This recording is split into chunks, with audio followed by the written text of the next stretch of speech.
Siapa yang kemarin yang nggak ikut streaming dan juga nggak di sini, tolong angkat tangan. Waduh, mohon maaf ya, saya tidak bisa mengulang yang kemarin. Karena yang kemarin itu merupakan dasar utama. Dan banyak sekali yang teman-teman di sini yang mengajukan banyak pertanyaan di sini.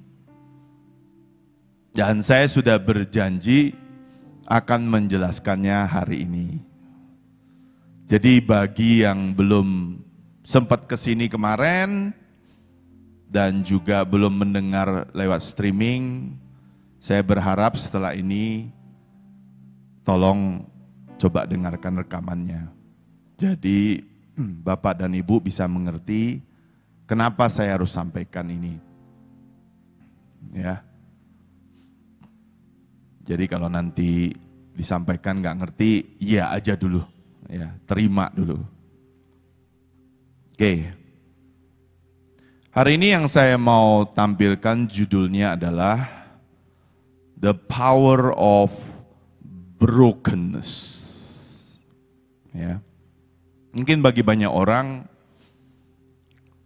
selalu berasa bahwa gini, wah Pak Jimmy, Pak, Bapak kan bisnismen. Ya, dipercaya Tuhan banyak hal. Kenapa sih yang disampaikan kok yang topik yang susah-susah? Kenapa sih nggak disampaikan aja bagaimana hidup berkemenangan, bagaimana menjarah kekayaan bangsa-bangsa, bagaimana kemudian kita bisa punya mata Raja Wali dengan urapan Isakar, ya. Bisa meraih semuanya itu. Well, yang saya mau bagikan ini adalah hidup saya juga. Tanpa kita mengetahui basic-basic ini, maka pada saat yang besar itu turun, kita tidak akan punya wadah. Kita tidak akan bisa dan mengerti. Kita akan terikat dengan mamon. Terlebih dahulu Tuhan itu harus mengerjakan banyak hal di dalam hidup kita. Saya bisa berdiri di hadapan saudara ini bukan semuanya instan ya. Itu bermula pada saat saya masih muda sekali. Dan saya juga banyak melakukan kesalahan. Saya juga tidak sempurna. Tetapi di dalam kasih karunia Yesus, saya diizinkan untuk melewati banyak hal. Dan oleh karena itu, ini adalah beberapa hal yang kalau saudara melihat, mempelajari, dan pada saat saudara mengalami, berarti tidak lama lagi yang besar itu akan datang. Ada amin? Jadi terbalik. Bukan diajarin bagaimana cara menjarahnya. Karena bagi setiap orang, gak semua orang di sini itu kujuk-kujuk lahir langsung jadi pengusaha, bukan. Ada juga di tempat ini memang bukan pengusaha. Ya. Please jangan jadi pengusaha. Kalau memang bukan panggilanmu. Oleh karena itu kita harus tahu kita dipanggil untuk menjadi apa dan siapa. Tetapi bagi mereka-mereka yang punya panggilan istimewa ini seperti saya, maka hal-hal seperti ini biasanya akan terjadi. Jadi kalau saya sudah share ini dan itu terjadi, berarti cara berpikirnya dan sikap hati kita adalah, yes, tidak lama lagi yang besar ini akan sudah datang. Ada amin? Karena mungkin bagi orang dunia, lihat tuh, lu ikut Yesus. Apa yang lu dapat? Yang ada lu dihancurin. Yang ada lu dihabisin. Mana? Katanya hidup berkelimpahan. Ya, benar ya? Kan suka begitu kan? Hidup berkelimpahan yang seperti apa? Apa bedanya kita dengan dunia? Kalau kita hidup berkelimpahan, tetapi kita tidak tahu bahwa semuanya itu sebenarnya cuma ditambahkan. Ingat ya, Tuhan berkata apa? Orang kaya susah masuk surga katanya. Betul? Nah, oleh karena itu, kita harus distinct ya, membedakan kita dengan orang-orang dunia. Seperti yang kemarin saya ceritakan, bagaimana membedakannya? Saya kasih dikit lah. Ya kita harus tahu bahwa apa yang kita punya ini bukan milik kita. Jadi kalau sudah punya kelimpahan, kita tahu kelimpahan itu hanya titipan. Nah itu yang akan menjamin kita tidak kena ayat itu. Karena yang kaya adalah Yesus kita. Yang kaya adalah bukan kita. Tetapi kita hanya dititipkan.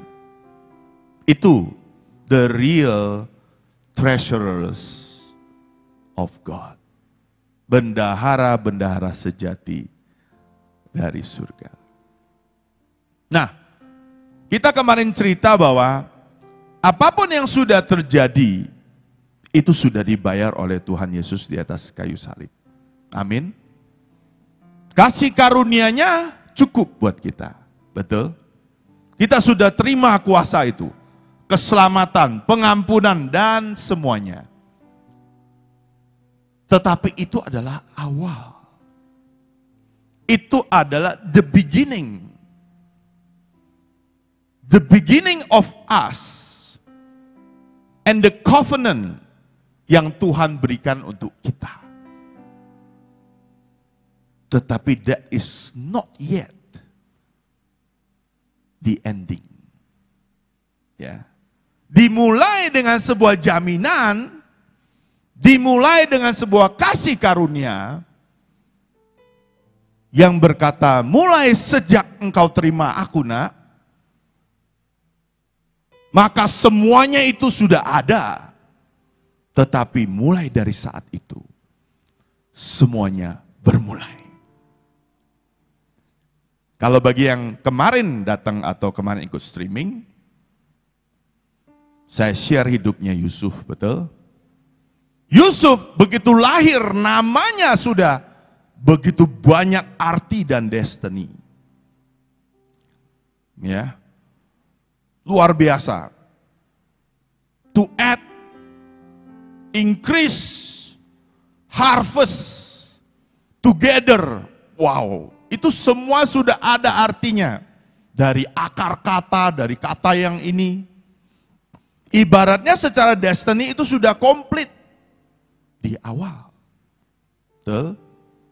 Nah, juga di awal-awal hidupnya waktu dia masih muda, saking sayangnya bapaknya kepada dia, dia diberikan sebuah jubah warna-warni, layaknya seorang bangsawan.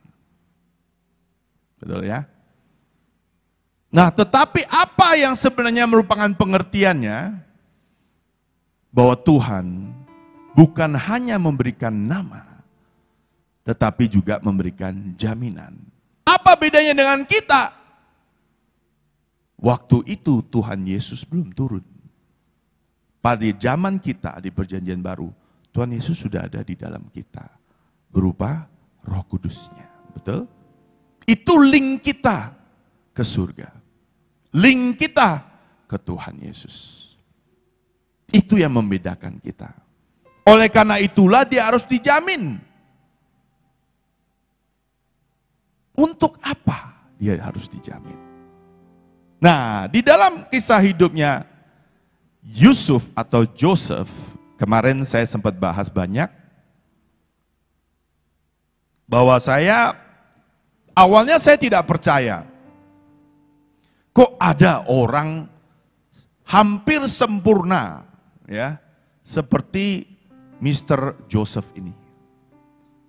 Saya nggak percaya. He is too heaven-like.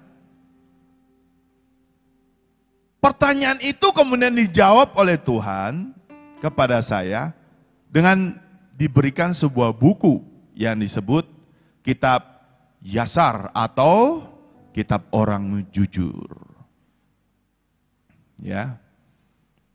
Kitab ini sudah sering disebut di dalam Alkitab.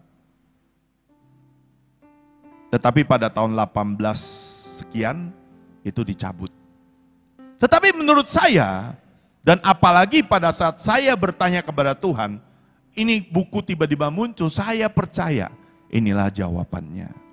Yang melengkapi, sekali lagi sebagai referensi atas hidup Yusuf atau Joseph. Nah, salah satu yang menarik di sini, yang saya harus bahas, berhubung inilah tema kita hari ini. Kita lihat di Kitab Yasar atau Kitab Orang Jujur 41 ayat 6 sampai 17. Tetapi saya mau fokuskan di ayat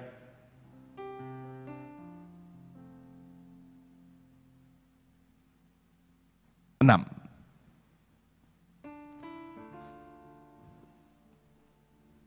Oke.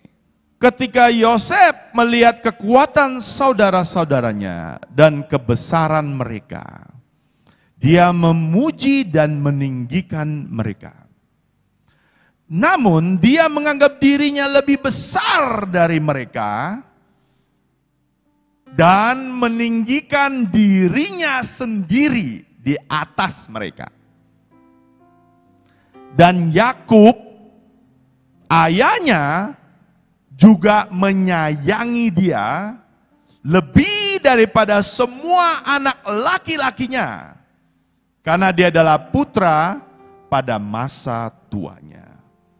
Dan karena rasa sayang kepadanya, dia membuatkannya jubah beraneka warna. Nah, di ayat 9 dikatakan, Yosef berumur 17 tahun dan dia masih membesarkan dirinya di atas saudara-saudaranya dan berpikir untuk mengangkat dirinya sendiri di atas mereka. Walaupun kita hanya punya Alkitab, sebenarnya Alkitab juga berbicara seperti ini. Tetapi ini lebih menegaskan lagi. Begitu disayangnya dia. Anak kesayangannya Yakub. Dan ini bapaknya juga agak keterlaluan sayangnya. Coba bayangkan ya. Betapa cemburunya kakak-kakaknya itu. Tetapi ini membuat sebenarnya Yusuf masuk ke namanya dosa kesombongan. Betul ya?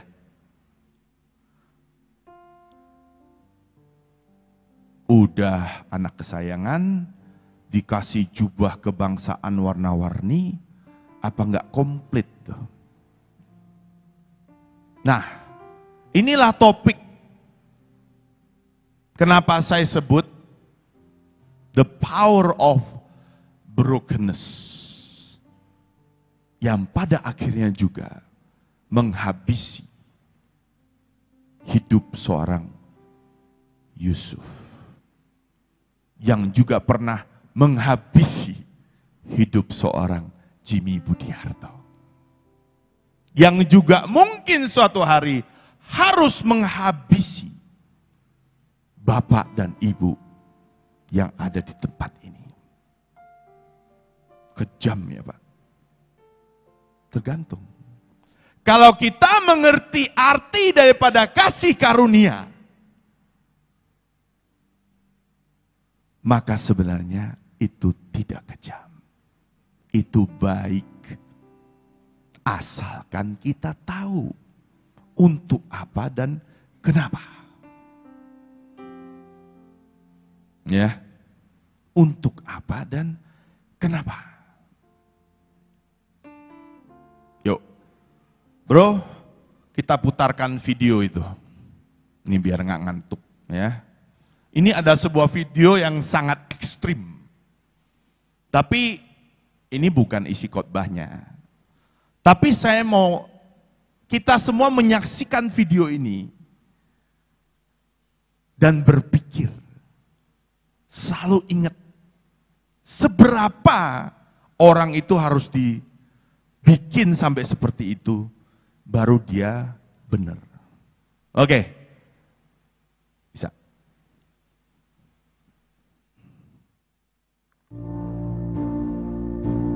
Li Hua was 18 years old when he was diagnosed with an incredibly rare spinal condition that left him folded.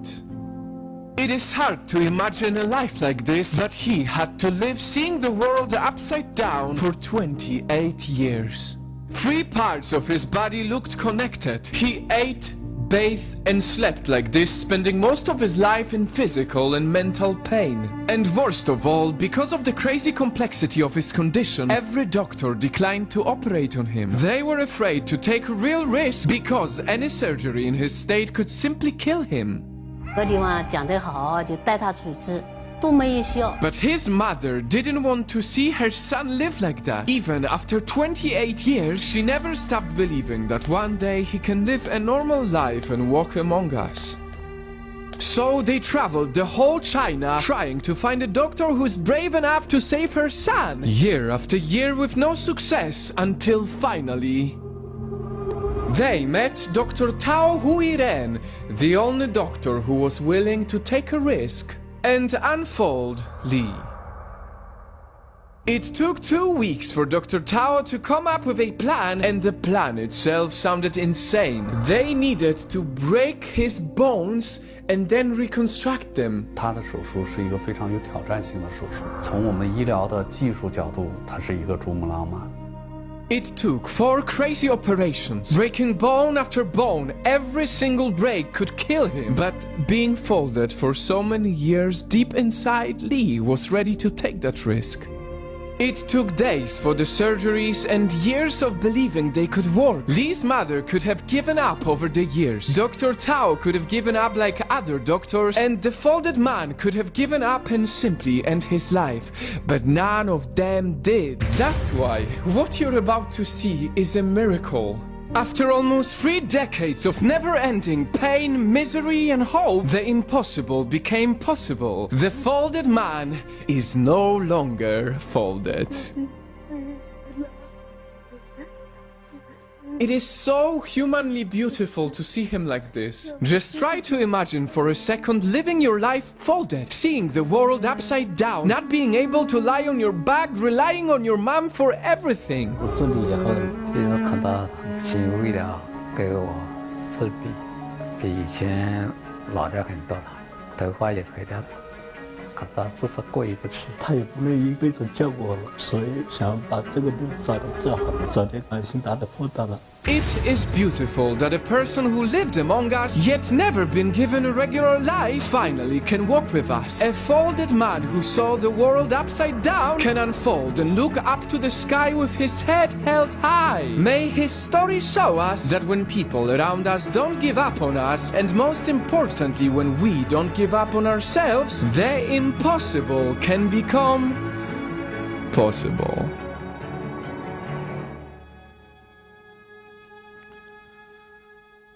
Dr. Tao Huiren kalau salah ya namanya ya. Harus melakukan sebuah operasi. 4 kali operasi. Ya. Demi supaya badannya yang ditekuk itu ketekuk seperti kita-kita ini. Itu kasihan banget loh ya. Lihat matanya dia. Saking dia udah begitu terbiasanya melihat ke bawah. Matanya itu sampai juling ke kiri dan ke kanan.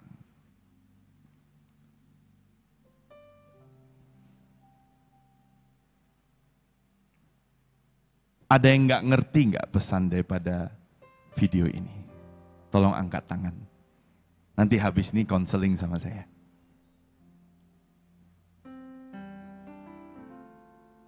Sebegitunya sebenarnya. Kita ini yang hidup di dalam dosa. Dalam tubuh kemanusiaan kita. Yang sebenarnya kita tahu apa yang terdalam dari tubuh kita, manusia kita, jiwa kita ini.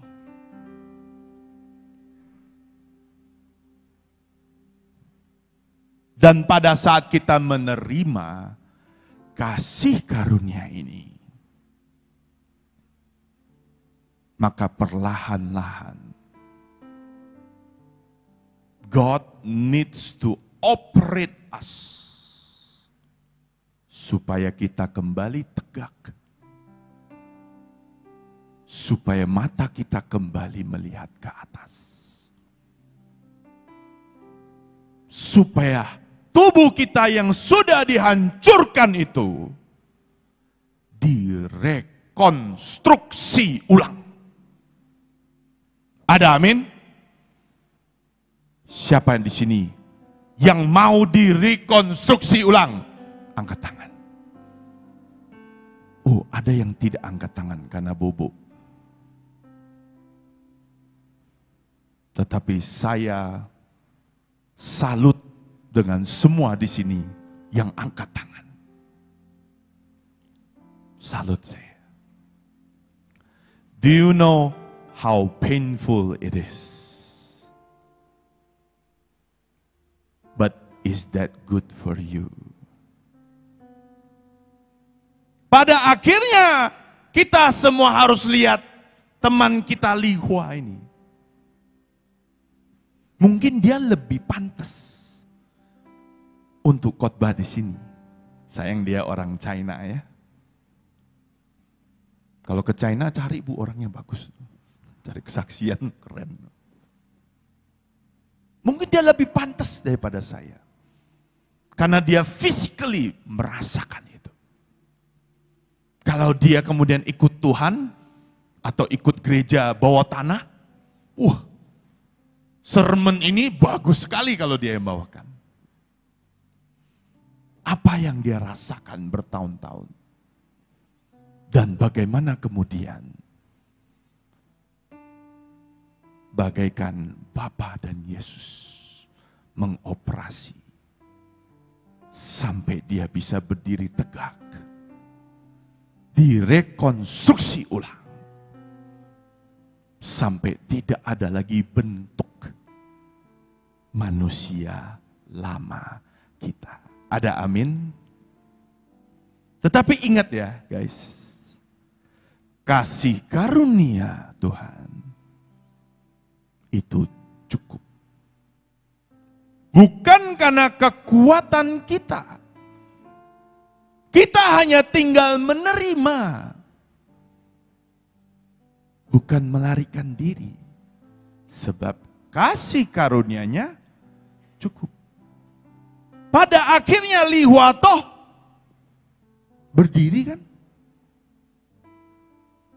Amin.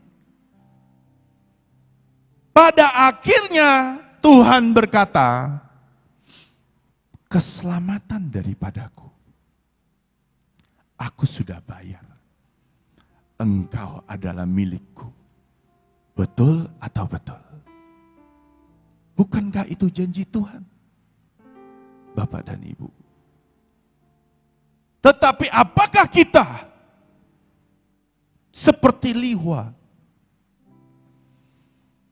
Pada saat dia mulai berdiri, apa yang dia katakan?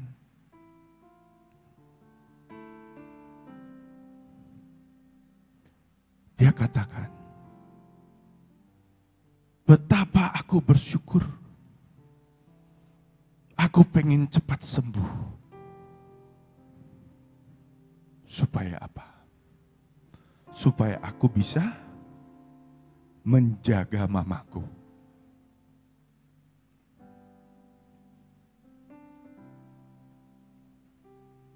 Do we feel the same with God? Apakah kita merasakan yang sama?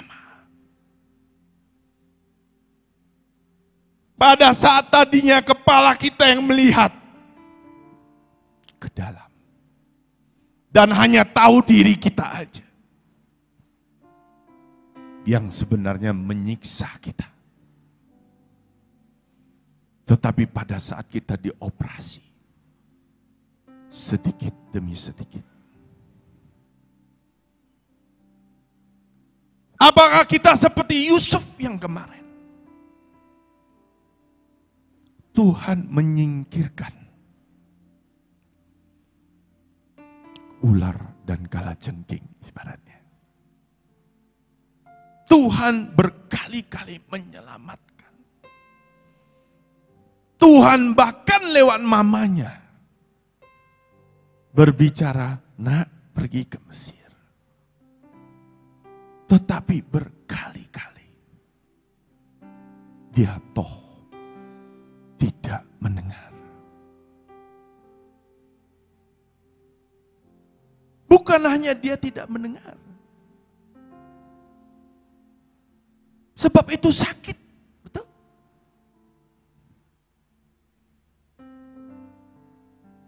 Apakah kita mau berhenti? Ataukah kita memilih lari?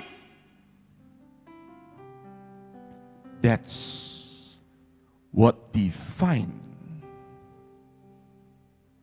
the distance and the blessing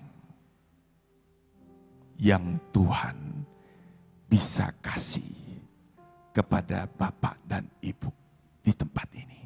Amin. Benar. Kemarin Bro Osko tanya sama saya, kok Yusuf? Kenapa Tuhan pilih Yusuf? Yes. Kemarin saya cerita, berkali-kali Tuhan Yahweh harus membantu dia. Tetapi ingat, siapa yang bisa tahan dari umur 17 tahun sejak dia masuk 18 tahun, hidupnya tidak pernah enak. Harusnya selesai dong di umur 28 tahun. But no. Harus sampai another 2 tahun. Supaya apa?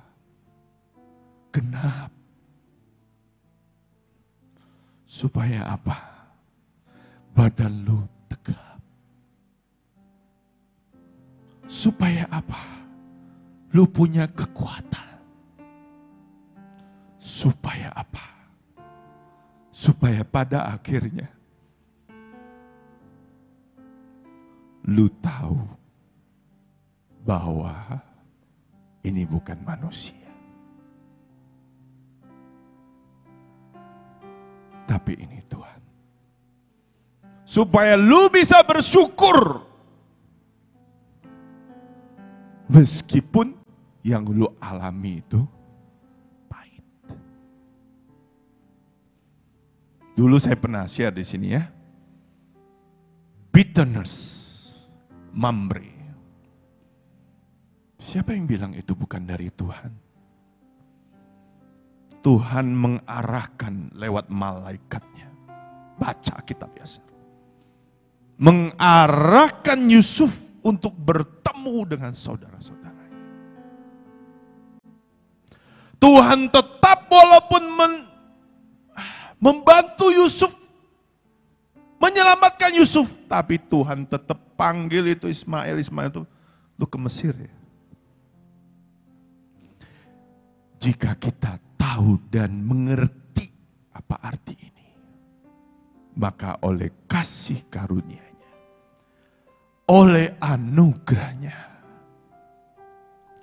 kita akan menjadi dewasa. Itu arti kedewasaan yang sesungguhnya. Itu arti kedewasaan yang sesungguhnya. Amin. Oke, kita mulai masuk ke topik khotbahnya. Tadi belum khotbah loh. Yuk kita pindah ke slide The Power of Brokenness.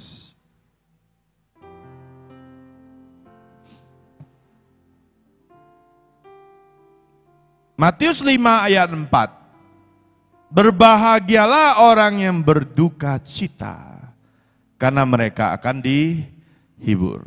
Sabar ya saudara ya. Ini apa sih? Kok dari situ nyamplok sini? Sabar, sabar. Mourn. Kata mourn ini, kalau bahasa Indonesianya berduka cita. Tapi saya tidak mau mengkonotasikan berduka cita di tempat ini seperti kita berduka cita atas sebuah kematian. Mourn di sini is a continuous state. Artinya terus. Next. Mourning, grief over death. In this context, grieving over our sin. Setiap kali kita berdosa, setiap hari kita berdosa, setiap pagi kita berdosa.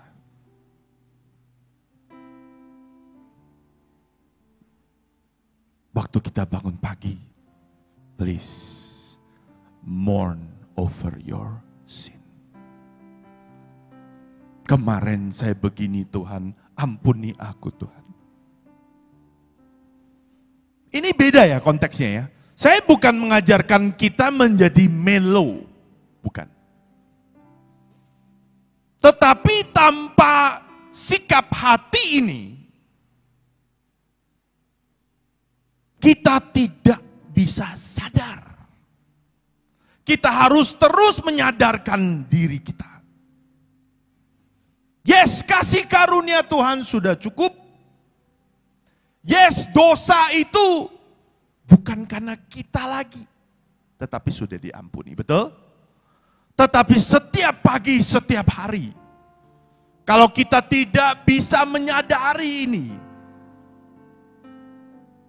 berarti kita seperti menyia-nyiakan kasih karunia.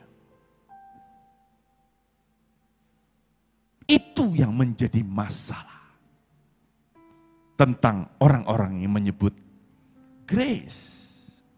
Oh, anugerah. Ada yang sebut hyper grace. Udah tenang aja. Semua anugerah. Yang penting gue mah hidup tenang, menikmati aja dunia ini. Bukankah itu sudah dari Tuhan? Gue kan sudah diselamatkan. Udahlah, lu gak usah iri sama gue, kata teman saya. Lu begitu kan karena lu iri sama gue kan. Kasih karunia Tuhan dalam hidup gue tuh wow, luar biasa. Kata teman saya. Ini ada orang yang berkata seperti ini. Saya berharap dia dengarkan ini. Saya mau nyindir dia habis-habisan. Tapi bitterness yang baik. Iya dong. Kasih karunia-Nya cukup, yes. Tetapi apakah engkau pernah merasakan yang Lihua rasakan? Dia tahu bahwa dia diselamatkan oleh karena kasih karunia. Berapa tahun? 28 tahun.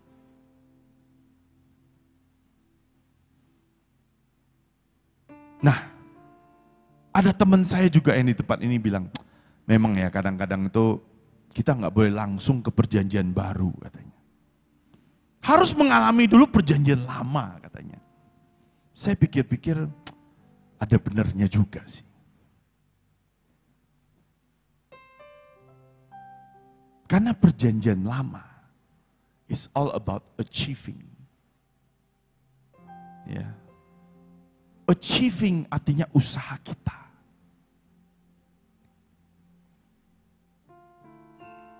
Tetapi pada saat usaha kita nanti gagal semua, then you can understand what is receiving. Ada amin, saudara-saudara. Pada saat Anda mengalami apa yang Li Hua rasakan, then you understand what is receiving.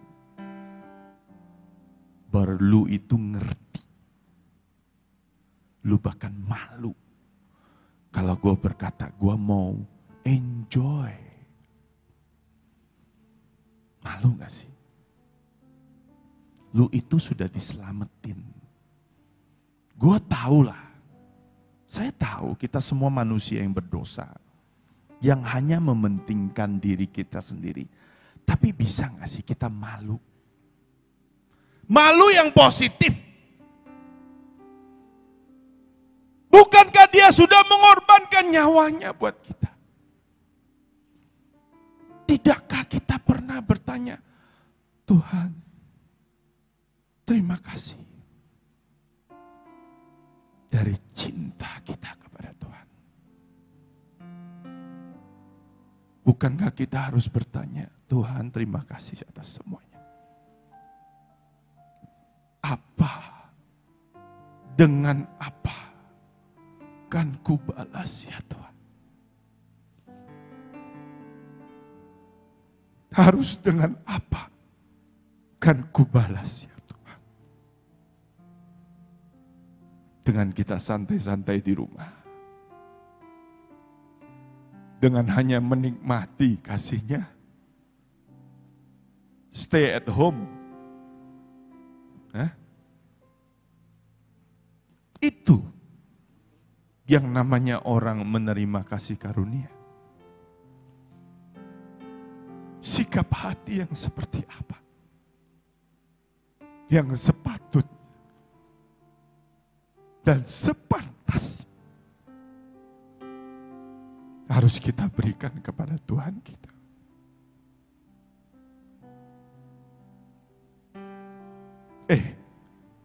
Dia tidak perlu. Karena kita ciptaannya. Dia bagian daripada pencipta kita.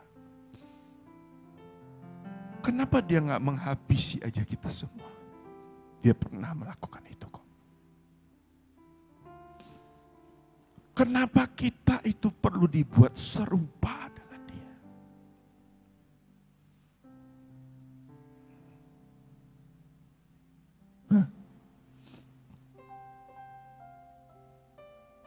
Kita ini dilahirkan untuk menjadi worshiper. Sebab Tuhan tidak bisa mencintai dia sendiri. Tuhan tidak mampu. Tuhan tidak mau menciptakan robot. Tuhan sudah punya malaikat. Makanya Tuhan rindu. Dia ciptakanlah manusia. Manusia yang dia harapkan untuk mencintai dia kembali. Because God cannot love himself.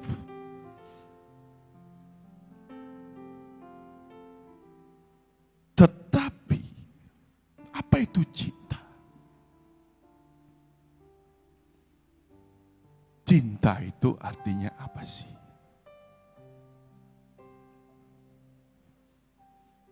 Cinta itu adalah seberapa kita mau melakukan sesuatu yang bahkan tidak kita senangi dan sukai. Hal ini paling mudah diceritakan oleh ibu-ibu yang di rumah. Yang memasak, yang jagain anak.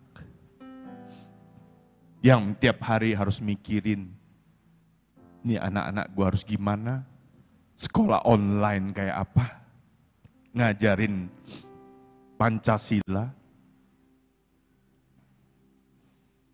gak ngerti-ngerti. Emangnya kalian kira itu gampang? Kalau kita tidak punya kasih di dalam,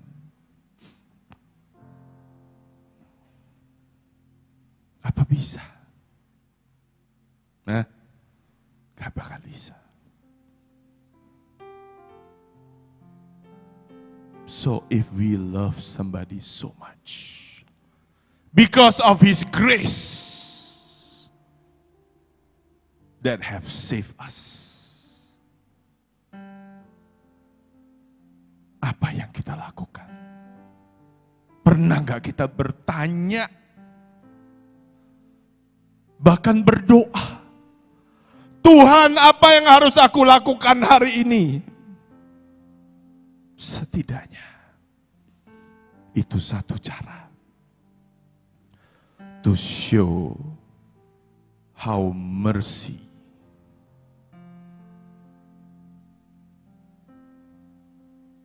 how kasih karunia, how grace is worth it. Ada amin? Nah, morning itu kita harus mengaku. Weeping dahani, menangis. Kalau kita tidak pernah menyesali.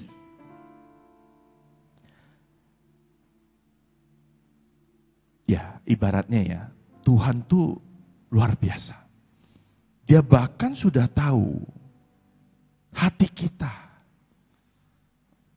Karena Tuhan ngerti masa depan. Bayangin ya, orang yang bisa mengerti masa depan.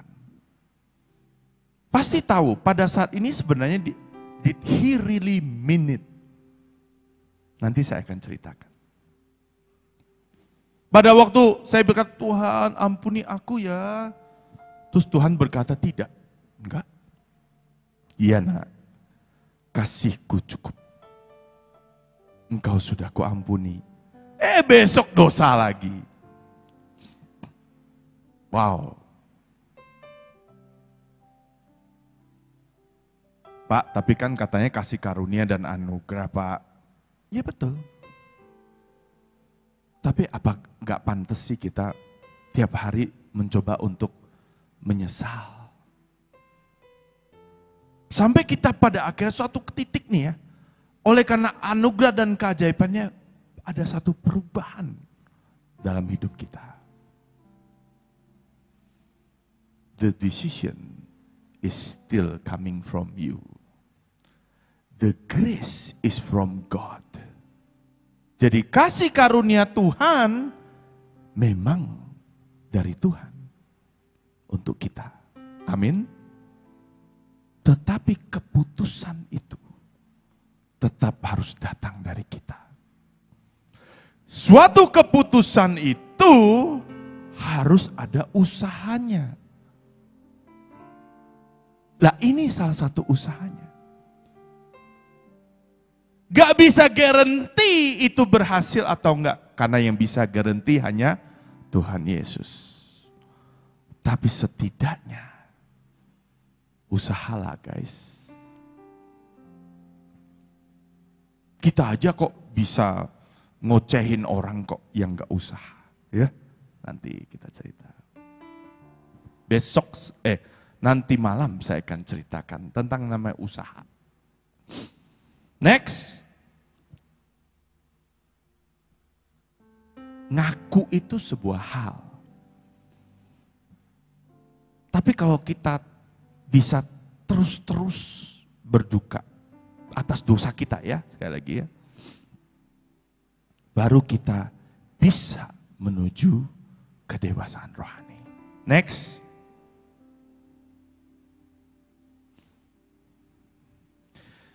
Blessed, di Amplified Bible dikatakan forgiven, refreshed by God's grace. Oh, di sini tertulisnya. Are those who mourn, dalam kurung, over their sins and repent. Bertobat. Inilah arti bertobat yang sebenarnya. Bertobat itu bukan sekali. Butuh berkali-kali. Kapan? Pas lu inget lu bertobat. Kalau perlu setiap pagi lu bertobat atas apa yang kemarin lu lakukan. Will be comforted when the burden of sin is lifted. Bahasa Indonesianya comforted. Ya, will be comforted. Artinya when the burden of sin is lifted. Berarti bisa di-lifted gak? Bisa dong. Pada saat kita mengaku. Betul? Itu jaminan Tuhan. Oke, next. Kita harus melakukan 3 hal ini. Berduka atas kelemahan kita, berduka atas ketidaksempurnaan kita, dan berduka atas semua kegagalan kita dalam memenuhi semua yang harusnya benar kemarin.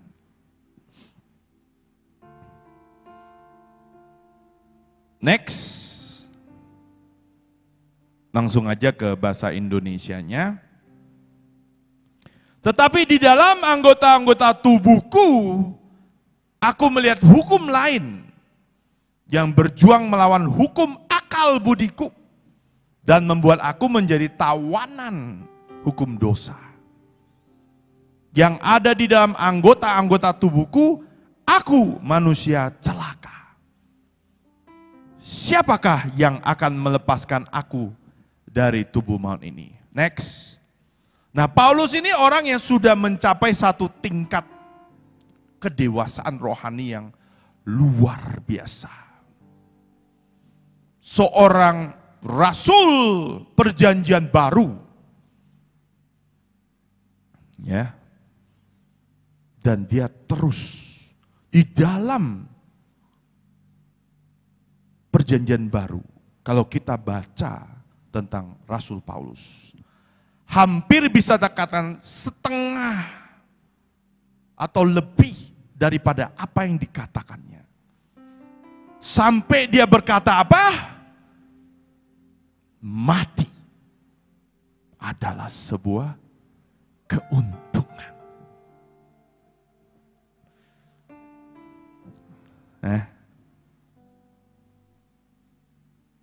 Kenapa dia bisa berkata mati adalah sebuah keuntungan?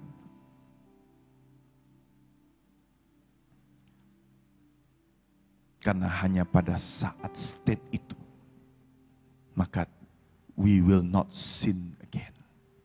Amin.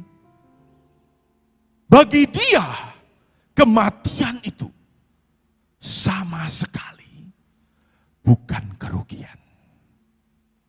Tetapi bukan habis ini kita semua, Tuhan aku mau pulang, aku mati aja lah. Loh, kalau gitu ya kita nggak ada kesempatan jadi Rasul Paulus. Kan dengan apa kan kubalas Tuhan? Selain puji dan sembahku. Penanyanya itu kan? Menyembah Tuhan dengan hidup kita. Betul? Penyembahan itu kita berkorban. Ya dong. Kita nyembah apa? Kita nyembah Tuhan, yes. Apa yang kita mau sembah? Dengan apa kita membawa diri kita? Talenta yang sudah diberikan itu tidak boleh disia-siakan. Nangkep ya saudara ya.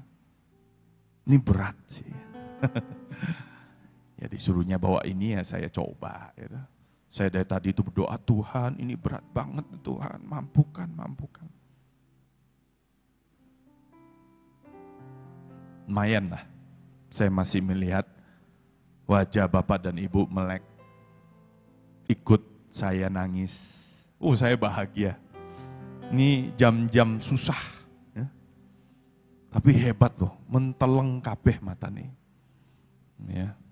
Kalau yang banyak karbo, ya biasalah, gak apa-apa. Ini topik berat sekali. Kemarin kita sudah membahas tentang Yusuf ya. Yusuf melalui ini semua. Dia harus dihancurkan. Sampai dia tahu pada akhirnya. Sup, Yahweh Sup. Tuhan Sup, bukan lu. Dan pada saat semua selesai. Maka dia berkata seperti itu. Nanti pada waktu anaknya kita baru tahu blessing Yusuf yang sebenarnya. Nah, Paulus itu seseorang yang sudah mencapai tingkat tinggi, tetapi dia mampu menyadari dan terus menyesali dirinya. He keeps on weeping over his imperfection. Saya ulangi sekali lagi ya. Saya tidak mengharapkan kita menjadi mellow. Ya. We go to God, show our heart, bertobat, and let's get on with it. Ngerti ya artinya? Setelah kita melakukan itu, cukup. Setelah itu kita berubah.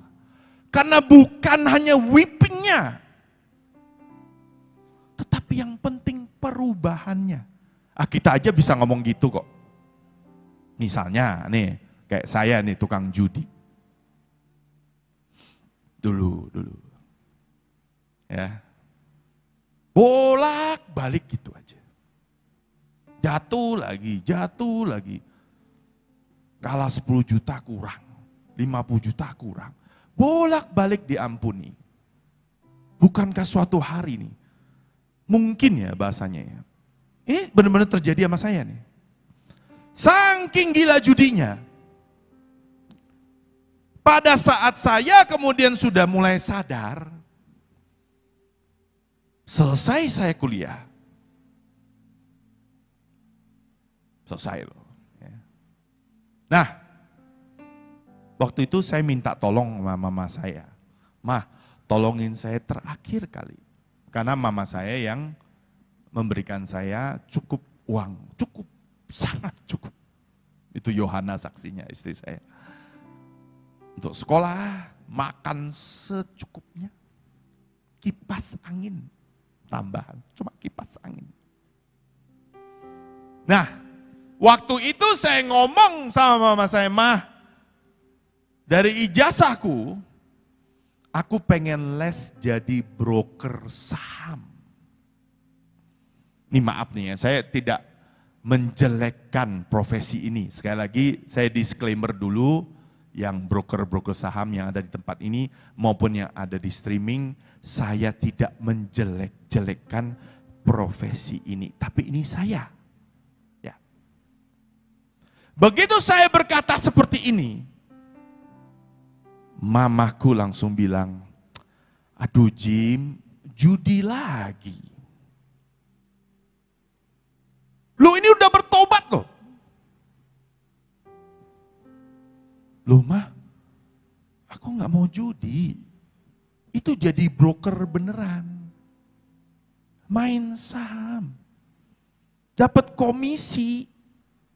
Gak lah, nanti kamu judi lagi.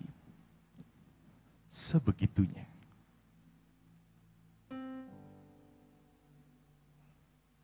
Untungnya Tuhan kita itu gak pernah gitu. Tuhan, aku minta ampun. Aku kemarin habis marah-marah. Ya Nak. Besok marah-marah lagi. Aduh, aku habis ngabisin orang ini. Iya, nak. Sampai suatu hari Tuhan berkata, entar juga marah lagi. Wih, kalau itu udah harus sikir apa.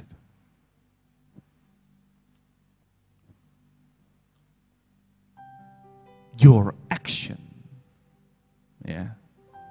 proves more than just your intention. Your action proves more than only your intention. Intention means nothing without action. Ada amin? Ini kata-kata yang baru diciptakan sekarang dari hikmat Tuhan. Gue pengen. Ya besok. But if you don't really mean it, yes, sekali lagi ya, kasih karunia, yes. Anugerah, yes. Sebab engkau tinggal di dalamnya.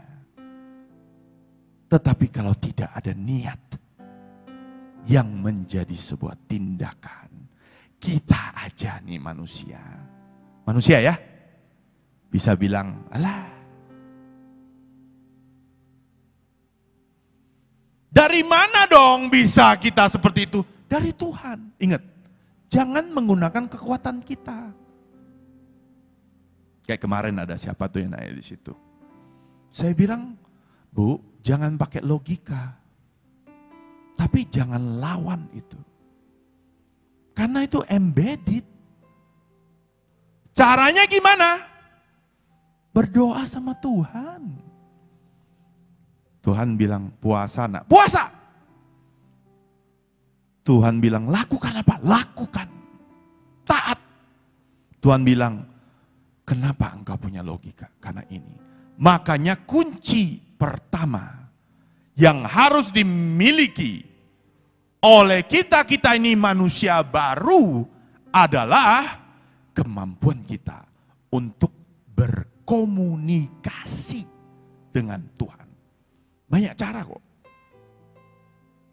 Lewat firman, lewat tanda, ada yang audible, lewat mimpi.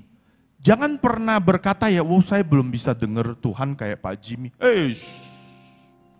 Dulu saya juga gak bisa dengar Tuhan. Tapi Tuhan keluar lewat tanda. Tapi keluar lewat firman. Tuhan tetap bisa berbicara. Kalau dalam hati kita dapat, misalnya kita tahu teman kita yang ini peka. Ingat ya, kita boleh minta Tuhan. Minta Tuhan, bukan minta manusia. Datang, doain gua dong. Boleh. Tapi bukan manusianya ya. Kamu berdoa sama Tuhan, kayak Tuhan tuh ada satu urge. Nah ini adalah the basic and the most important weapon that we need to have. Kenapa? Ya gimana, kita katanya anak Tuhan, tapi gak bisa berkomunikasi. Masalah. Tapi jangan pernah membatasi Tuhan cara dia berkomunikasi dengan kita. Ya.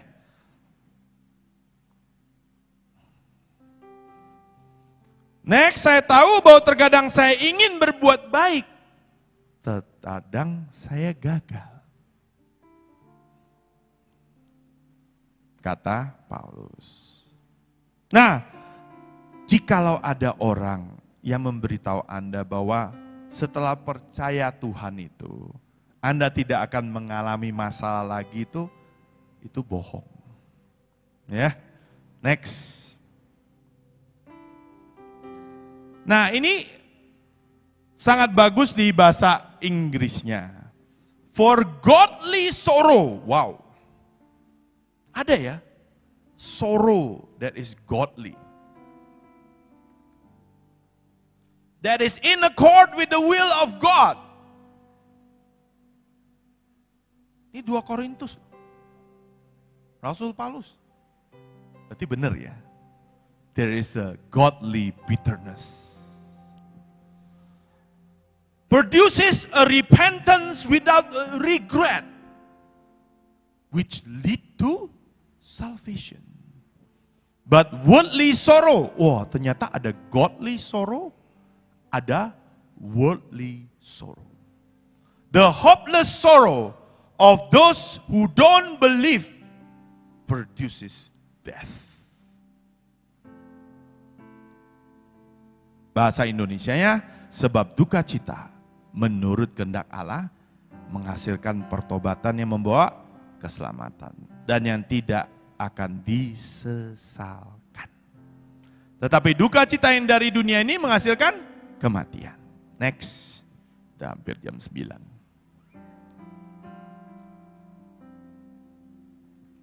Kenapa kita berdosa dan terus jatuh dalam dosa? Karena kita tidak punya itu. The godly sorrow. Kita tidak pernah mourn over our sins. Ya, seperti itu. Nah, ada dua kata di sini yang menurut saya menjadi suatu peneguhan buat saya. Saya dapat ini sebenarnya bukan dari saya. Ini sharing daripada seorang pendeta, tapi begitu powerfulnya ini saya ambil. Ya. Ini dari Kong Hee sebenarnya. Ya. Dia berkata di sini ada dua hal.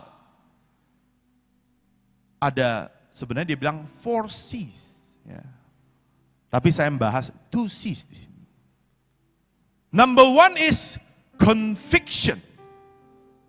Apa itu conviction? Yakin.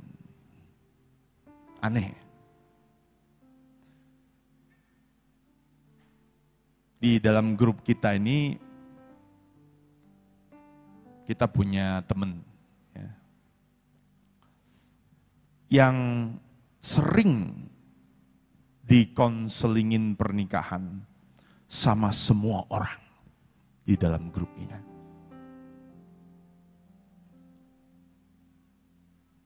Yang luar biasa adalah berkali-kali orang ini diomongin. Tapi cara berpikirnya tidak pernah berubah. Itu membuat suatu pertanyaan. Lu itu yakin gak sih? Atau sadar gak sih? Seperti halnya Yusuf. Ya. Perlu berapa kali buat dia? Sampai ia umur 28. Udah kita anggap holy-holy loh. Di awalnya dia salah terus, betul ya? Tuhan ada di sebelah dia, Tuhan ada di sebelah dia, Tuhan ada di sebelah dia. Terus sampai satu titik, udah dia nyerah. Ya mau nggak nyerah gimana? Tapi ternyata, di ujung penghujung, hampir ujung, umur 28, ternyata dia itu nggak sadar. Dia ternyata nggak yakin. Lah kalau kita nggak convict, kalau kita nggak sadar, nggak yakin, gua ini ternyata berdosa. Lah gimana mau sadar? Tapi kalau udah sadar, then it's not become just intention dong. It has to go to action. Ini namanya orang mau syuting film aja. Oke, action. Ya, bener gak sih? Nih saya ada bapak yang suka rental. Nggak ada Pak ya. Intention ya, kita coba pikir gimana semua kamera disiapin. Ujungnya kan harus action ya bro. Tetapi untuk kita bisa action, first we have to mourn. Mourn our sins. But before we can mourn to our sin, do we believe that we sin? Sadar gak sih kita itu dosa? Dosa itu apa? Jangan-jangan kita itu gak sadar. Enggak, gue fine-fine aja. Tuhan selalu mengampuni gue, tenang aja. Everything is fine. I'm like that. Don't be jealous of me. I'm so happy now. Everything is fine. Well, if you are so sure that it's fine, then that is your blessing. Then that is your choice. But that's not God's grace. That is not God's want. Ada amin? Nah, next. Sebenarnya Bapak dan Ibu, Daud nih, itu kalau dibilang kegagalan, dia tuh lebih banyak loh dari Saul. Tetapi Daud itu lebih dipilih over Saul. Karena ketika Daud itu berdosa, dia sadar. Dan dia tahu. Karena dia harus sadar dulu. In Psalm, it's all about how Daud sadar siapa dan kejelekan dirinya. Paulus sadar tentang kejelekan dirinya. Nah, begitu kita sadar, baru dikatakan di sini kita mengerti. Lewat our confession to God, ingat kasih karunia, cukup, yes. Kembali lagi kita ke Tuhan. Dengan suatu kesadaran. Mulut aja yang ngomong? Atau baru pikiran? Atau sudah hati? Bukankah katanya Tuhan itu menyelidiki hati? Ingat loh ya. Jadi sebuah kesadaran itu harus datang dari hati. Sebab engkau mengaku di hadapan Tuhan yang menyelidiki hati. Kalau lu gak sadar, lu gak yakin, lu cuma ngomong bla bla bla bla bla, lu gak akan berubah. Lu cuma, oh ya Tuhan.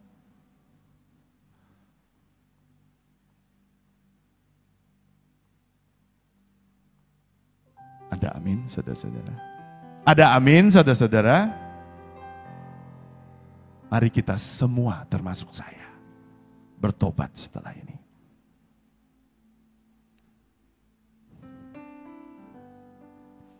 Dan di sini dikatakan dia tahu bagaimana mendapatkan kembali dan memenangkan kembali perkenanan Tuhan. Ini yang tidak ada di Saul sampai akhir hidupnya. Saul tidak sadar. Betul? Betul? Walaupun Daud berzina. Walaupun Daud menggunakan kekuatan sendiri menghitung. Walaupun Daud membunuh jenderal yang setia. Tetapi pada akhirnya tetap yang diperkatakan dan keturunannya a man after God's heart. Itu bukan klise. Berarti sikap hati Daud yang sadar. Sikap hati seorang Paulus yang sadar membuat ia dan mereka dan kita memenangkan hatinya Tuhan. Itu yang membuat kita berbeda. Ada amin? Jam 9. Saya boleh khotbah sampai jam berapa, Pak? Oke. Nah, ini yang harus dimengerti. Setelah Anda menyakiti seseorang, lalu Anda menarik diri, sebenarnya itu justru membuatnya semakin buruk. Ini sering kita lakukan. Kita tahu kita berdosa, betul ya? Setelah kita berdosa, biasanya bagi mereka yang sadar, karena kita berdosa, apa yang kita lakukan? Kayak saya dulu, ya. Saya sedang berdosa, saya sedang bilang sama Tuhan, Tuhan cukup, enough. I want to be by myself. Saya nikmati dunia dulu, saya pusing. Kenapa Tuhan harus sekali lagi mengeluarkan saya dari zona kenyamanan saya? Apa yang kita lakukan? Kita lari. Betul? Kira-kira kalau lari itu membuat Tuhan itu makin happy atau makin sedih? Dong kita aja bisa gitu kok. Kita bilang ini, udahlah, yang penting lu minta maaf. Gue terima kok. Tapi yang ada, udah menyakiti seseorang, ini orang pergi. Tambah lagi bukan apa, nyonyo di luar. Wah, itu yang kita harus tahu. Bagaimana Tuhan punya perasaan. Ingat loh, kasih karunia. Tetapi kasih karunia yang dewasa adalah seperti tadi. Sadar, bertobat, berkomitmen dengan anugerah Tuhan, tetap harus anugerah Tuhan. Tuhan, buat aku. Doa terus, buat aku. Komitmennya cuma itu. Berdoa. Rubah aku, rubah aku, rubah aku, rubah aku, rubah aku, rubah aku. Sampai engkau berubah. Ngono wae angel. Amin. Oke. If we pretend nothing happen, kalau kita berpura-pura tidak terjadi apa-apa, ya kita tidak akan pernah bisa memenangkan kembali hatinya perkenanan Tuhan. Next. Tuhan hanya ingin mengetahui satu hal. Ini penting. Apakah Daud itu hancur dan patah hati karena kegagalannya? Tuhan perlu kita confess and mourn. And then take action. Itu yang dibutuhkan. Itu sebagai bukti bahwa walaupun kita bisa jatuh lagi, tapi ada penyesalan. Dan Tuhan karena pernah menjadi manusia, Dia tahu kok, gak gampang. Itulah kehebatan Tuhan kita. Tuhan kita itu bukan sesuatu dan seseorang yang, ya Tuhan mah enak gak pernah ngerasain. Dia tahu rasanya. Oleh karena itu dia selalu mengampuni kita. Amin. Next.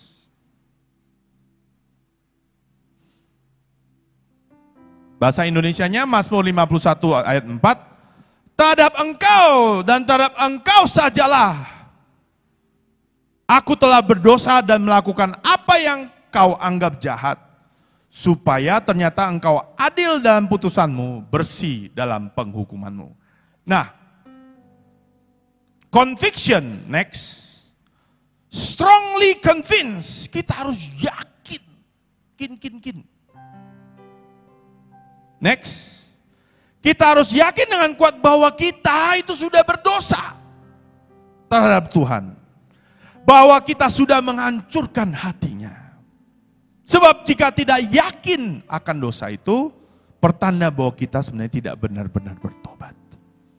Cepat atau lambat, memang pada akhirnya kita akan berdosa. Tetapi tidak ada usaha. Yang dilihat adalah usaha. Betul? Yang dilihat adalah usaha. Kesungguhan. Sikap hati kita. Sebab Tuhan menyelidiki hati. Bukan penilaian manusia. Sebab Tuhan yang mengerti dasar dan lubuk hati kita. Itu yang dibutuhkan. Itu juga yang membuat Daud still until today a man after God's heart. Next, keyakinan atau conviction adalah unsur pertama dari godly sorrow. Next. Nah, kata yang kedua. Contrition. Contrition. Merasakan kesedihan, duka yang dalam penyesalan. Tadi conviction, yakin. Dua adalah contrition. Sebenarnya tadi kita udah bahas. Next.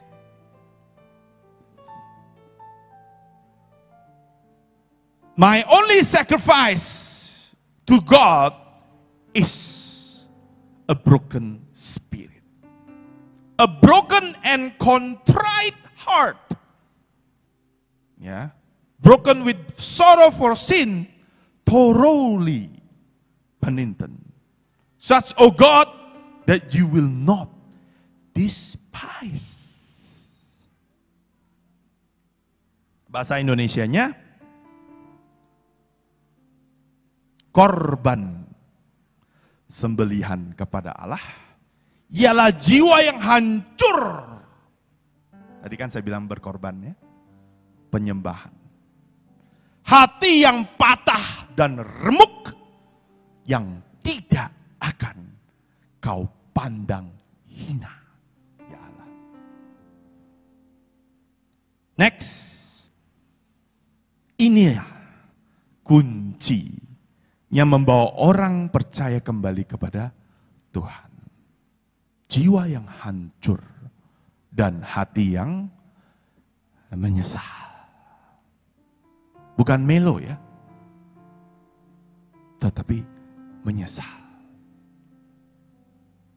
Apa yang dilakukan Daud pada saat buah daripada perzinahan pertama dia dengan Batsyeba? Dia menangisi, betul ya? Dia nangis, aduh koyak baju, bla bla bla bla bla. Tetapi setelah itu apa yang dia lakukan? Dah. That's the spirit. The man after God's heart. Cukup di pagi hari kita nangis sama Tuhan. Tuhan, ampuni aku. Yes, buat aku Tuhan. Dengan kasih karunia-Mu, aku mau berubah. Aku mau hilangkan logika dalam otakku. Aku mau hilangkan keegoisan dalam hidupku. And then you start to activate. Activate. In action. Action.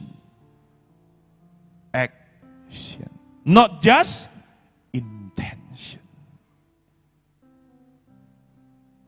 Next.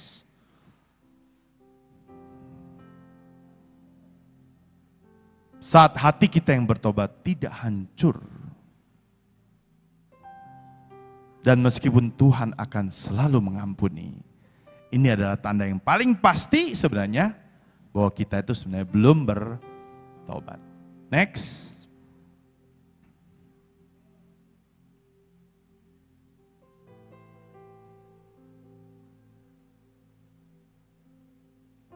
Ada satu hal ya yang sebenarnya kita sering merasakan ini.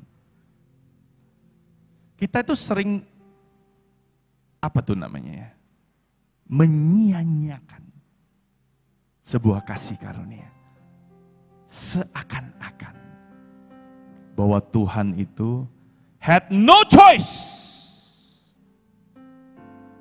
that he must forgive us. Yes. It's not because of he has no choice. But it's because of his love to us. Cintanya kepada kita. Tetapi sebagai even binatang pun, ya, binatang, anjing. Ini anjing nih kita cerita. Yang kita beri makan, ya, kita mandiin, ya, kita ajak jalan-jalan. Binatang aja tahu, anjing aja tahu bagaimana dia harus menyayangi majikannya. Nah, kita ini manusia, kita harus lebih daripada itu. Jangan sampai setan yang menang. Oke, next.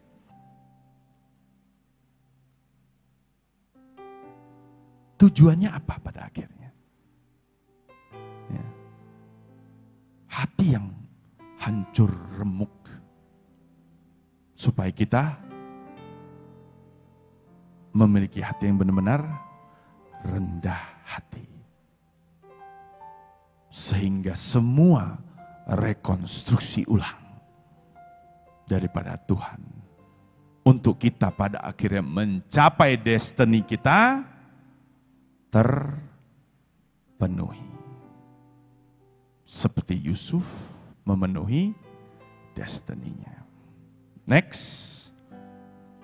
Tuhan tidak akan pernah memakai orang yang tidak sepenuhnya berserah diri dan hancur kepadanya. Karena tanpa kehancuran ini, ada sesuatu yang tidak bisa melepas kehadirat Tuhan dalam diri kita. Nah, next. Ini adalah sebuah cerita yang sangat terkenal. Di Markus 14 ayat 3 di bahasa Indonesianya, ketika Yesus berada di Betania di rumah Simon si Kusta yang sedang duduk makan, datanglah seorang perempuan yang membawa suatu buli-buli pualam berisi minyak narwastu. Yang murni, yang mahal harganya. Setelah dipecahkannya, leher buli-buli itu dicurahkannya minyak itu ke atas kepala Yesus. Perlu diketahui zaman dulu, mereka untuk menciptakan tutup atau yang namanya penampang, itu gak gampang. Belum ada tuh penemuan karet. Ya. Jadi sebenarnya dari hasil riset zaman dulu, dikatakan bahwa buli-buli itu, botol itu, ya, itu harus tertutup rapat. Ya. Tertutup rapat dan begitu tertutupnya itu harus dipecahkan. Harus dipecahkan. Baru semua yang ada di dalam itu, yang namanya minyak narwastu itu, bisa keluar. Ini simbol yang sangat profetik. Kalau kita tidak retak, tidak remuk, maka manusia lama kita yang akan menguasai kita. Next, the anointing of the Holy Spirit or the fragrance of Christ. Urapan Roh Kudus atau keharuman Kristus gak akan bisa keluar kecuali kita dihancurkan shell-nya oleh Tuhan.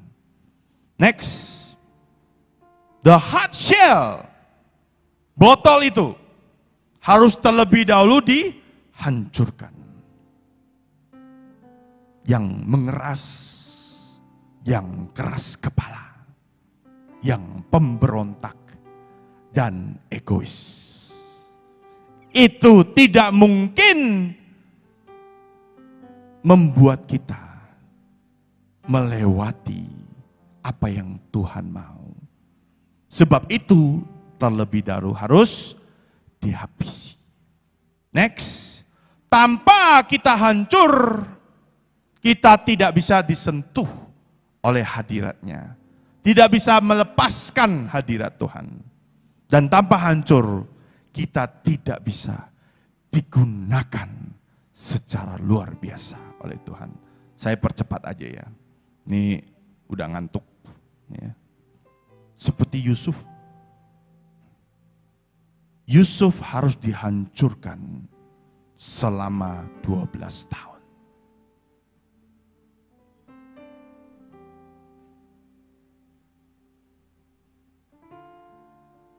Harus dihancurkan. Kita skip sampai kepada the two ways on how God break our outward man. Ya. Ada dua cara bagaimana Tuhan menghancurkan manusia lahiria kita. Oke, thank you.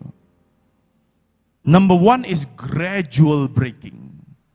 Kehancuran yang bertahap. Number two is sudden destruction. Dua hal ini butuh suatu timing yang luar biasa. Next, waktu kapan kita hancur ini dan waktu kita bisa bertahan berapa lama. Ini adalah sesuatu yang dilakukan oleh Tuhan. Dan hanya Tuhan sendiri yang bisa lakukan ini. Saya mau bersaksi kepada saudara sebagai penutup.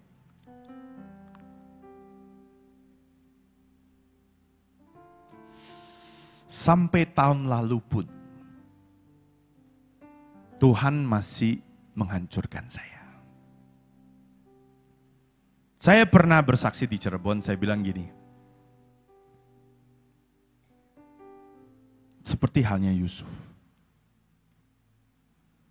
Pada waktu itu, saya dikatakan bahwa, wah ini tiba masanya, kamu harus menjual tambang emas kamu. Oh. Dan pada saat itu, saya udah menyerah sebenarnya. Udah dari dulu, sejak tahun 2013, saya udah mempersembahkan Ishak ini kepada Tuhan. Dan waktu itu saya diteguhkan oleh dua pendeta besar. Dan sampai berkata berapa nilainya, dan kapan. Saya tunggu itu. Saya tunggu itu. Dan sampai akhirnya, ternyata itu tidak terjadi.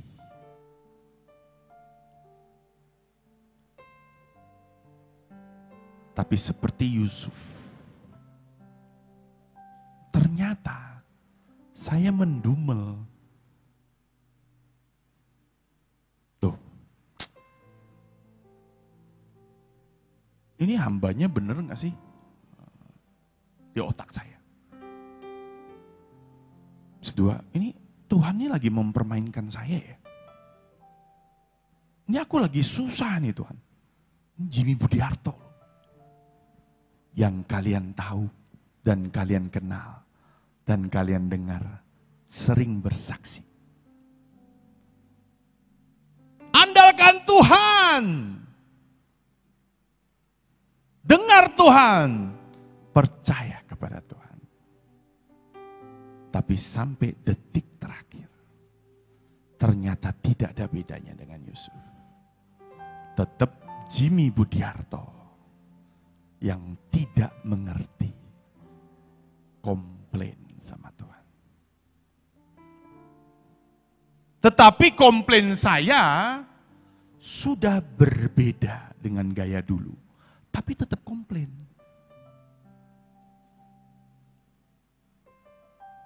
Apa yang terjadi? Tuhan izinkan saya untuk melewati lagi sebuah masa di mana saya harus dikeluarkan dari sebuah tempat. Dan kemudian harus menyusun ulang kembali rencana yang terbaik buat Tuhan. Tapi suatu hari saya bertobat. Saya bilang, Tuhan, ampuni aku ya Tuhan.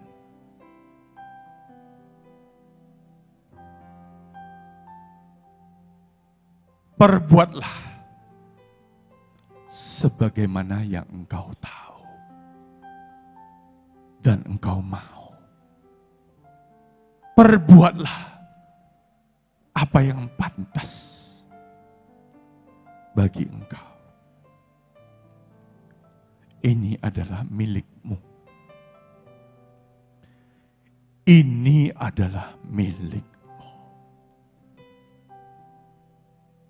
Saya menangis. Saya sedih.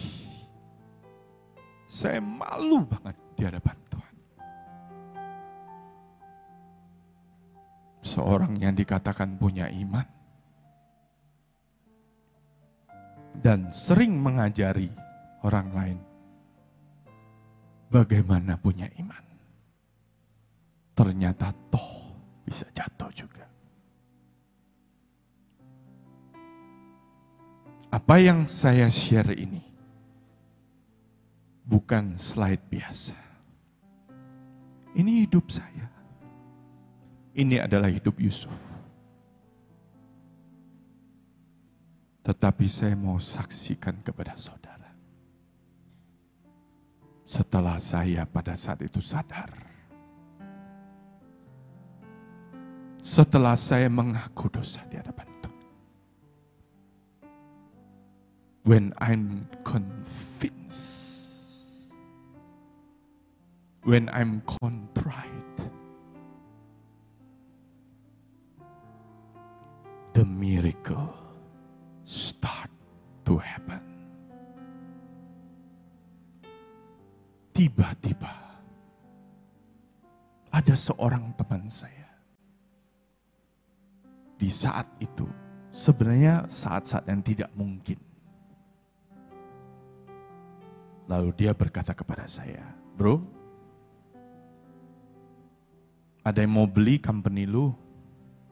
Justru di saat itu, saya bilang, "Bro, terserah aja. Lu mau beli boleh, tapi gua tetap akan jalani. Gua ikutin aja apa yang Tuhan mau." Itu sikap hati yang diinginkan Tuhan. Sehingga tidak ada lagi yang nempel di kita. Tetapi apa yang terjadi? Tidak lama lagi, janji ini akan menjadi daging. Dan saudara-saudara di tempat ini akan melihat, menyaksikan sesuatu yang sangat luar biasa. Keajaiban yang tidak pernah saya pun sempat pikirkan. Ternyata yang mau beli saya ini, itu sebuah konglomerasi yang luar biasa. Yang membuat saya tetap ikut sebagai pemegang saham kecil. Tetapi nilai saya dan apa yang bisa saya lakukan setelah ini jauh berlipat-lipat kali lebih besar dari yang pernah saya impikan. Berikan kemuliaan bagi Tuhan.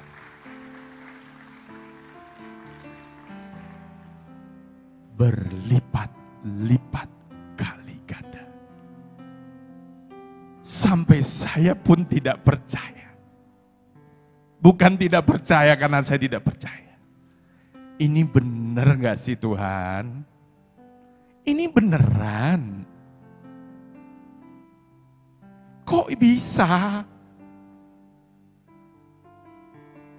Ternyata Tuhan sudah mempersiapkan yang jauh lebih baik. Daripada hanya menjual dapat duit.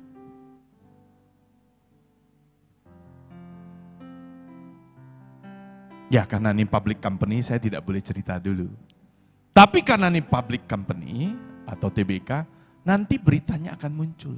Sekali lagi saudara, saya bukan mau membanggakan diri saya. Saya mau membuat Bapak dan Ibu melihat dan menyaksikan sendiri di daging bagaimana janji Tuhan itu begitu nyata.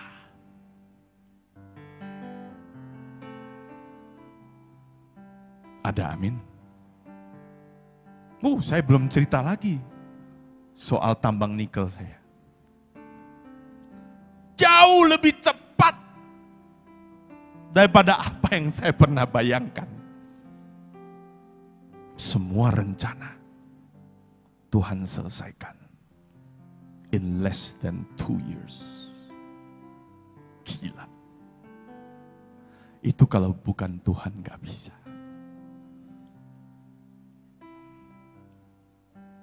Jadi urapan bilioner itu bukan asal-asalan. Bukan saya mau membanggakan bilionernya. Saya mau memuliakan Tuhan.